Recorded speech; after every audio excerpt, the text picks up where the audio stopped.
TKMS는 저 수많은 계약을 저렇게 벌려놓고 제때 잘 납기해 줄 수 있을 것인가. 지금 유럽에 있는 수많은 방산업체들도 그 시기를 잘 못 맞추는 거에 있어서의 문제가 계속 생기고 있는데, 한국 정부에서도 그렇고 현대자동차도 그렇고 캐나다에다가 약속을 뭘 많이 했었잖아요. 당연히 저희는 진행하려고 했던 거를 걷어들이는 게 너무 당연한 수순이죠. 갑자기 미국의 조선 관련된 얘기가 구체화되어서 나오기 시작을 했고요. 미국 선박 한 10개만 빨리 만들어줄 수 있겠냐. 여러분 안녕하세요. 전쟁의 시대가 시작이 되면서 대한민국 조선 산업에 대한 관심도 많이 높아지고 있습니다. 그래서 오늘 조선의 공모라고 불리시는 엄경아 연구위원님 모셨습니다. 어서 오십시오. 안녕하세요. 네, 신영증권 리서치센터이시죠? 네 맞습니다. 조선 산업은 어느 정도나 하셨어요? 저 이제 올해로 20년째. 20년째요. 와, 그러면 모르시는 분이 없겠네요, 현장에. 현장에 계신 분들이 많이 직급이 높아지셨더라고요. 제가 아시는 분들이. 예전에 동생들이 뭐 경영진에 올라가고 막 그렇게 됐겠군요. 예, 대부분 지방에 가서 보면 거의 다 임원분이신. 네. 최근에 가장 큰 관심사는 캐나다 잠수함인 것 같아요. 아니 한화오션이 최신 3,600톤급 잠수함을 몰고 태평양을 가로질러서 캐나다까지 갔는데 그러면 탈락을 하고 말았어요. 심지어 타기까지 했는데요. 타보기도 했는데. 이제 군함이라고 하는 건 사실 저희가 정말 제가 예전에 그런 말씀 드리고 다닌 적이 있거든요. 가전제품 사는 거 아닌데 이 제품 정말 좋습니다라고 해서 사는 문제는 아닌 거잖아요. 저희가 국가 대 국가로 거래가 이루어지고 그리고 이제 나토라고 하는 그 정치 집단에 대해서도 저희가 또 무시할 수가 없는 것이고, 캐나다는 심지어 그 나토의 창시국 중에 하나이고, 독일이 그 나토에 가입을 한 것은 그로부터 이제 10년 뒤인 55년이었었기 때문에 그 둘의 관계는 사실 우리나라와의 관계보다 훨씬 더 당연히 밀접할 수밖에 없는 상황이고, 이번에는 이제 나토 가입국의 그 범주 안에 들어있는 G7 국가의 거의 첫 수출일 수 있다라는 것 때문에 이제 우리나라에선 굉장히 기대를 많이 했지만, 실질적으로 이게 안보와 관련이 있는 문제였었기 때문에 캐나다의 선택도 또한 저는 이해가 좀 된다라고 생각하는 것 같습니다. 그러면 요번에 한화오션이 아예 몰고 간 그 장보고 3급인가요? 그 잠수함하고 독일이 제공하겠다고 한 그 잠수함하고 물건 대 물건을 놓고 보면 어떻다고 보세요? 우리나라의 잠수함 프로젝트를 장보고 1, 장보고 2, 장보고 3라고 그 시리즈명을 하거든요. 네, 요번에 게 장보고 3죠. 예, 이번 것이 3였었고 도산 안창호함을 끌고 저희가 이제 갔었죠.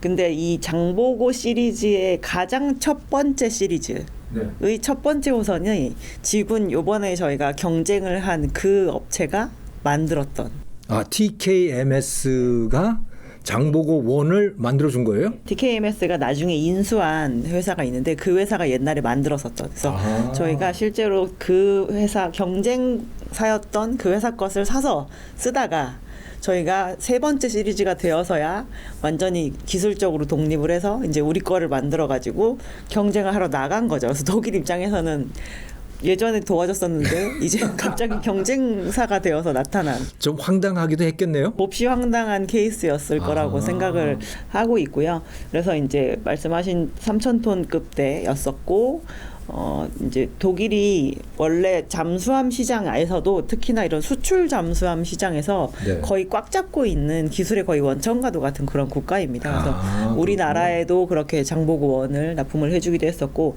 그 모델들이 약간 국제적인 베스트셀러로 팔렸었던 거거든요. 그래서 이번에 독일이 갖고 나온 모델은 212CD 모델이라고 하는 모델이고, 그 이전에 214 모델, 뭐 209 모델 해가지고 이제 국제적으로 굉장히 여러 나라에 팔렸던 그런 모델들이 있어서 네. 우리는 실체가 있는데 독일은 그냥 설계도만 들고 나왔대요라고 하지만 네. 그 이전에 이미 개발이 되어서 많은 국가에 납품을 하거나 아니면 본인들이 쓰던 거를 이제 추가로 또 개조를 해서 이제 그 더 상향된 모델을 가지고 나오겠다라고 계획을 해놓은 상태였었고, 지금 생산하려고 하는 그 모델을 개발을 한 노르웨이와 독일이 쓰려고 네. 발주를 이미 해놓은 상태였었는데 이제 그 부분 중에 일부를 덜어서 이번에 캐나다에게 납품을 하겠다라고 공격적으로 들고 나왔었는데요. 실체도 없는 것이라고 폄하하기에는 사실 그 이전까지 지금 독일이 수출 잠수함 시장에서 했던 역할이 굉장히 컸었다라는 건 부정할 수 없을 것 같습니다. 그러면 캐나다 입장에서는 실체가 없더라도 그건 상관없어.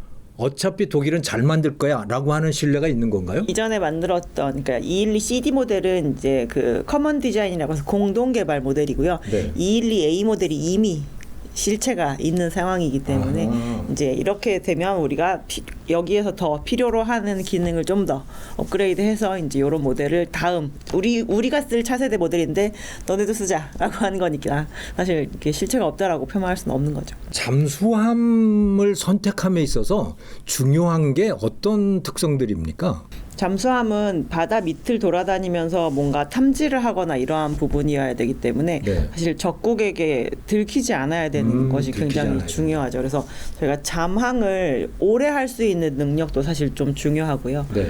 소음을 많이 일으키지 않는 그런 스텔스 기능을 가지고 있는 것도 중요해서 실제로 이제 과거에 저희가 디젤 추진 발전 같은 경우는 네. 한 이틀에 한 번씩 이렇게 지상에 나왔다가 다시 들어가야 되는 그런 시기였었는데 숨을 쉬려고 나오는 겁니까? 공급을 해줘야 되는 산소를 공급을 해줘야 되는 부분이 있어서 근데 지금 이제 우리나라도 쓰고 있는 부분이긴 한데 산소가 필요 없는 그래서 한 2주 정도 잠항을 할 수 있는 그런 네. 모델인데 그거를 가장 최초로 사실 적용했던 것도 독일이었습니다. 그럼 뭐가 달라져서 산소가 필요 없어진 겁니까? 아예 그 연료 체계 자체가 저희가 연료 전지를 활용하는 것으로 되어 있고요. 과거에 디젤 추진은 이제 디젤 발전 엔진이 들어가서 저희가 지금까지 추진을 했던 것인데 네. 지금 연료 전지로 활용을 하고 있습니다. 그럼 한 2주는 잠항을 할 수 있는 거고 독일이 개발을 했고 우리나라도 그거를 장착하고 있는 건가요? 우리나라도 이제 우리가 개발한 것을 가지고 넣는 거죠. 잠수함을 타고 진해에서부터 바다를 가로질러서 캐나다까지 갔다. 그거는 어떤 의미를 갖고 있는 거예요? 그 자체로 의미가 있습니까? 아니면 그냥 쓸데없이 연료 낭비한 건가요?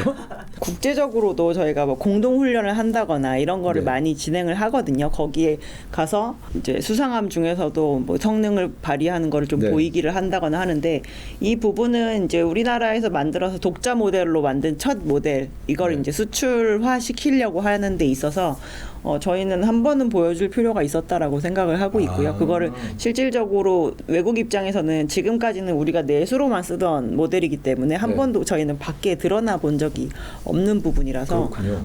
어느 정도 필요가 있었던 행동이 아니었을까라고 생각을 하고 있습니다. 근데 잠수함들이 그렇게 멀리 다닙니까? 그 정도까지 멀리 갈 수 있는 캐파가 되는 데들도 있고 그냥 연근해에서만 이렇게 지키는 형으로 만드는 그런 모델들도 있습니다. 저는 그게 의아하더라고요. 우리나라를 지키는 잠수함인데 기본적으로 저렇게 멀리까지 다니는 능력이 꼭 필요했을까에 대해서 좀 처음부터 수출을 염두에 뒀던 모양이죠. 그래서 잠수함 안에서도 연근의 모델이 실제로 있고요. 저희가 그 이전 모델이었던 뭐 장보고 1이나 2 같은 경우는 이렇게 3,000톤급대로 크게 올라오지도 않았었고 1,000톤급대 정도 수준에 있었는데 점점 좀 키워오는 거라고 보시면 될 것 같아요. 근데 그 기사들을 좀 찾아보고 그러면 이번에 캐나다 잠수함 프로젝트를 수주한 그 TKMS라고 하는 데가 이미 12척을 수주를 받아서 뭐 프로젝트가 진행되고 있다.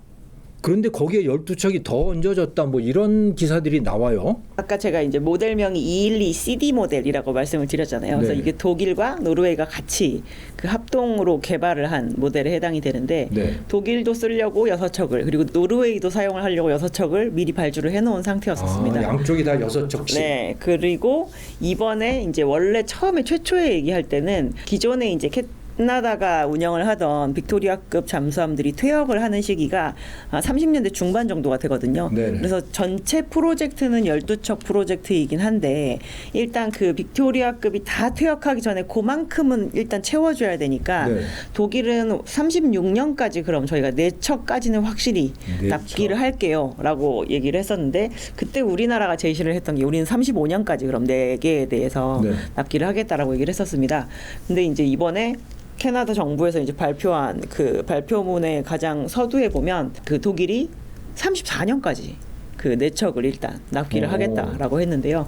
이 부분이 갑자기 지금 추가로 더 만들어가지고 그때까지 납기를 하는 것이 아니라 본인들이 쓰려고 발주해 놓은 것의 슬롯을 캐나다에 양보한다는 의미거든요. 그래서 이제 저희가 그 전체 프로젝트는 12개니까 저희가 그 다음에 이제 8개에 대해서 또 논의를 해야 되는 상황일 텐데 그래서 이제 우려 섞인 시각이 있는 게 저거를 저렇게 잘 할 수 있을까 제때에 왜냐하면 지금 유럽에 있는 수많은 방산업체들도 그 시기를 잘 못 맞추는 거에 있어서의 네. 문제가 계속 생기고 있는데 잠수함인들 저게 과연 될까? 그리고 지금 또 TKMS는 그거 말고도 인도랑 아직 계약서에 도장을 안 찍었을 뿐이지 또 잠수함 납품 계약을 지금 진행을 하고 있거든요. 그래서 저 수많은 계약을 저렇게 벌려놓고 과연 이거를 제때 잘 납기해 줄 수 있을 것인가라는 그런 의문을 이제 사방에서 제시를 하고 있는 상황입니다.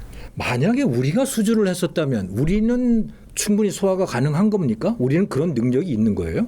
우리는 일단 수출 함정을 아예 수출을 안 해본 건 아니지만 네. 지금 현재 국내에 특수선 사업을 진행하고 있는 조선소들의 특수선 사업부 매출이 좀 많지 않아요.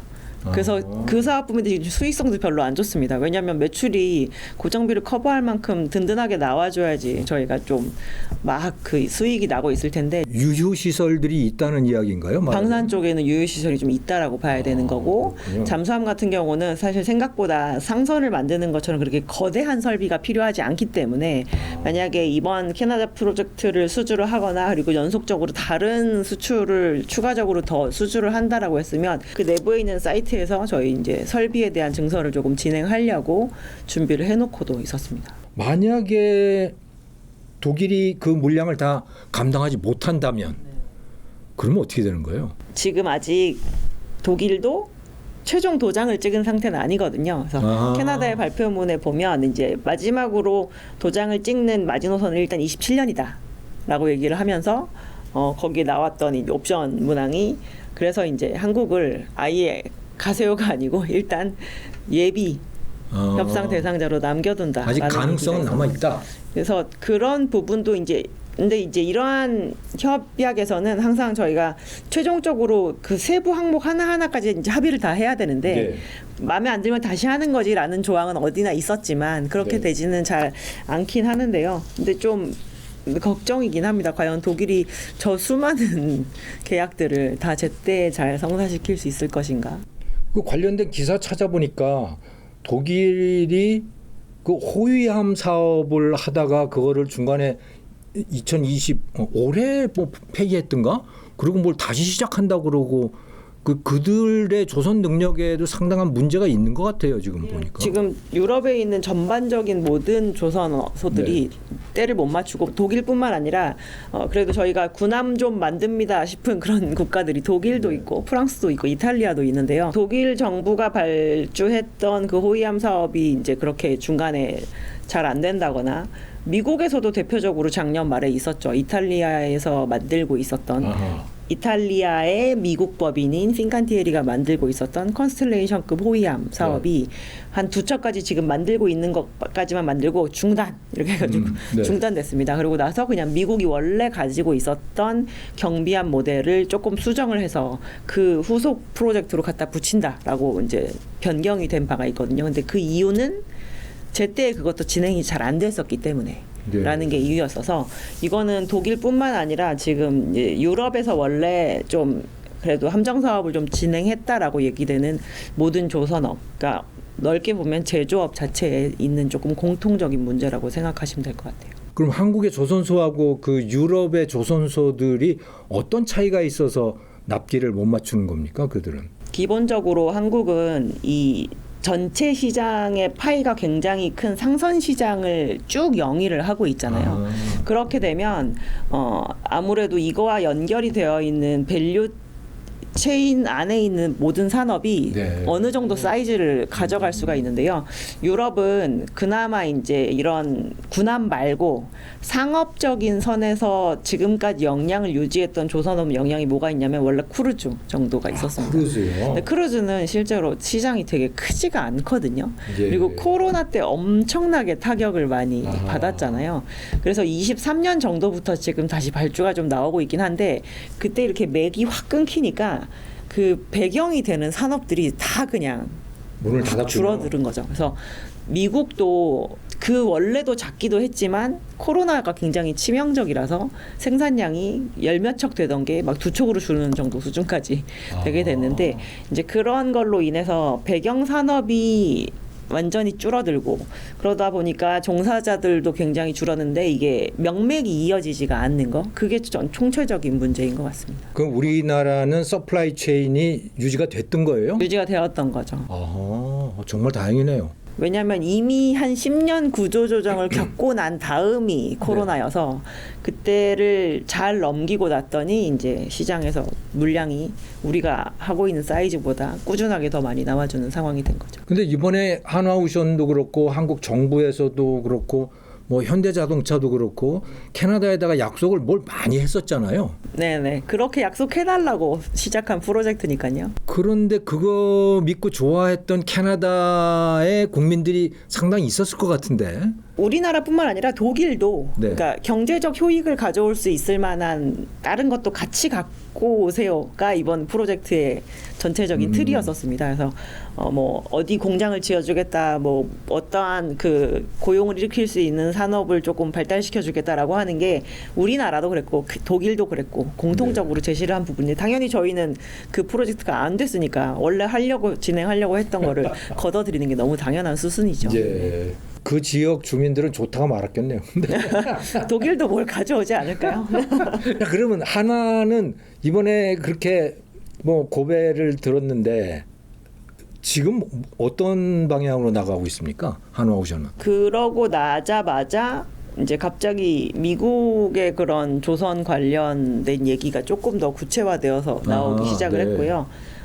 뭐 의도한 바는 아니었겠지만 해서 지금 원래 트럼프 1기 때 발주를 해서 지금 한화의 그 필리조선소가 만들고 있었던 다목적 선이라는 선박이 있었는데 네. 그 디자인을 변경을 해서 미사일 추적함 같은 거를 이제 변형해서 한화가 추가로 더 만들게 되겠다라고 하는 그런 구체적인 딜에 대한 얘기가 좀 나온 바가 있고요. 네. 왜 그 사이에 우리나라 대통령과 미국 대통령이 이제 중간에서 만날 일이 있었을 때 미국 선박 한 10개만 빨리 만들어줄 수 있겠냐라는 얘기를 왜 사담으로 네네. 했다는 얘기가 많이 보도가 됐었잖아요. 그래서 지금 그거 말고도 사실 우리나라 조선 업체들이 바라보고 있던 해외에 방산 또는 상선 프로젝트가 많았었기 때문에 네. 저희는 또 이제 여기 좌절됐다고 낙담하고 있을 시간도 없고 사실 그렇죠. 또 다른 데 열심히 영업하러 가고 있는 그런 네. 상황입니다. 현재로서는 조선업체들 입장에서 우리나라 조선업체들 입장에서 특수사업부라고 말씀하신 그 방산 부문이 그렇게 돈이 남는 부분이 아닌 거죠? 지금까지는 거의 다 내수로 했었기 때문에 네. 내수에서는 저희가 영업이익률 기준으로 7% 이상을 볼 수가 없어요. 네, 한 4%, 5% 뭐 이 정도 매출이 너무 모자라면 뭐 일부 기간 동안은 적자가 나기도 하고 결국 그렇군요. 나중에 다시 이렇게 보전이 된다라고 하더라도 한 자릿수 이익밖에 안 납니다. 그럼 수출 시장이 늘어나면 그거는 영업이익률의 제한 같은 게 전혀 없겠네요. 일단 판가 자체가 올라가고 저희가 네. 지금까지 특수선은 한국 전쟁이 끝난 다음에 원래 우리나라도 외국에서 많은 무기 체계를 도입해서 쓰다가 그걸 몇십 년에 걸쳐서 저희가 그 국산화 시켜가지고 지금의 이 결정체들이 나와 있는 거잖아요. 그렇죠. 그래서 판가도 높을 뿐만 아니라 R&D 비용도 미리 써놓은 상태이기 때문에 사실 비용이 굉장히 많이 들지는 않는 네. 구조라고 보면 지금 이제 다른 부문에서도 저희가 확인할 수가 있는 게 지상방산 물품을 파는 국가 그 기업들도 보면 수출량이 늘어나기 때문에 이익률이 확 좋아지는 거죠. 주가도 그래서 뛰는 거죠? 그래서 뛰는 거죠. 왜냐하면 ROE 자체가 바뀌는 체계가 되는 거니까 똑같이 일을 해서 내 자본 대비해서 이익이 훨씬 더 많이 나기 때문에 그래서 이제 우리나라의 그런 해양 쪽 수출 방산도 원래 국내에 있는 조선업체는 영위를 지금까지 쭉 했었는데 방산한다고 밸류 더 주고 방산 안 한다고 밸류 안 준 적이 원래 없었거든요. 예. 근데 이게 수출로 나가려고 하니까 그러면 다른 데서 보니까 수출하니까 이익이 더 나오던데 그럼 여기에는 밸류를 더 줘야 되겠네라고 하면서 이제 주가 차별화도 되기 시작을 하는 거죠. 아, 그 국내 내수만 하는 방사는 사업 입장에서는 별로 돈이 안 되는 거군요. 국가로서는 중요하겠지만. 그리고 이제 진입장벽이 높은 거를 하고 있다라는 그런 정성적인 점수는 좀 줄 수 있겠죠.